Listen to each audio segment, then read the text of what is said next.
time comes, it's going to be so brilliant. And then there's some thunder tunes. At the end of the show, there's a storm.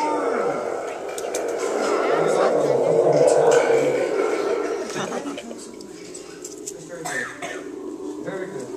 And then it goes away. Very good. And then there's this wonderful fireworks show, but I'm not going to make you practice that because I'll keep your ammunition with that bubble wrap. Very good. Now, I don't think there's anything else. Oh, the chugga chugga, the train. Let me get the chugga chugga. That's an energy conserving train. Very good. And the cue for the chugga chugga is usually this. And you should just do it automatically. Let's start one more time. Very good. Excellent.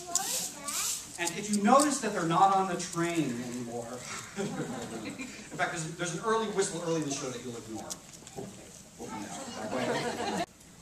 Okay, I'm told that we're going to be on the air in 5, 4, 3, 2.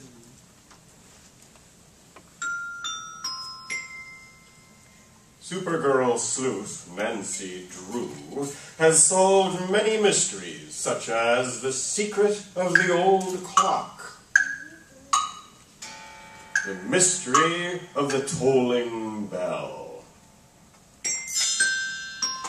the last train to Blue Moon Junction, the ghost of Blackwood Hall, and the secret of the Forgotten City. But today, dear listeners, we bring you the greatest of Nancy's sleuthing, Nancy Drew, and the mystery of the Whispering Statue.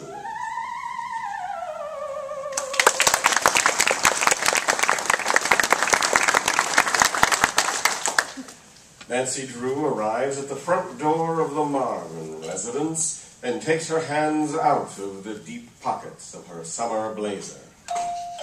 Nancy!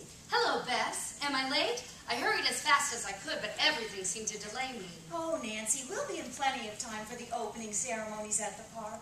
The program doesn't start until 2 o'clock. We'll meet George there. Nancy and Bess took a shortcut using the gravel path. Thank goodness they were wearing sensible shoes. It was a perfect day for the park ceremonies, beautiful fluffy clouds and a light breeze. And happy birds called out their approval of the girls. Oh, Bess, let's just pretend that was a bird, okay?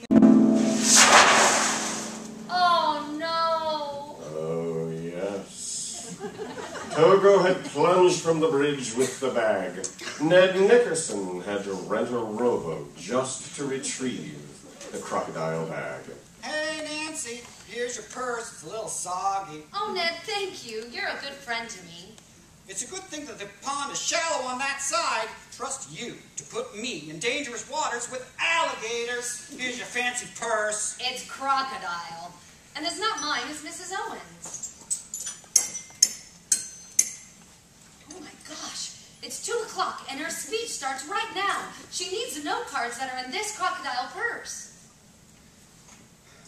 Nancy ran to the bandshell where Mrs. Owen stood, speechless as it were.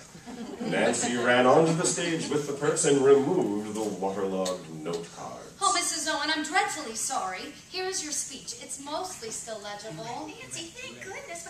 But you stay here on the stage with me and hold the plaque. If I stumble on some of the words, you can whisper the lines to me.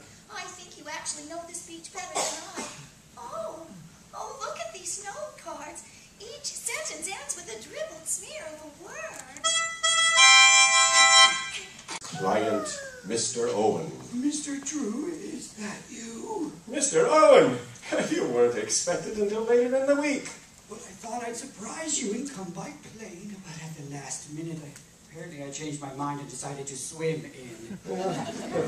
The private nurse arrives soon. Has Nancy been good company? Oh, yes. And if the nurse is half as nice as young Nancy here, well, it won't be so bad, I guess. You mustn't tire yourself by talking so much. Oh, but I wanted to tell you that I appreciate being pulled out of the water. I couldn't have held out much longer. It was George who tossed you the life preserver. All I did was pull you and the pilot out of the burning plane wreck. We're also glad you're okay, but I still keep worrying about that poor pilot. Well, yes, it's a mystery to me what went wrong with him. He was taken ill so suddenly. You had an unfortunate escape from death today, Mr. Owen. Next time you may not be so lucky. Well, next time? I don't figure there'll be a next time.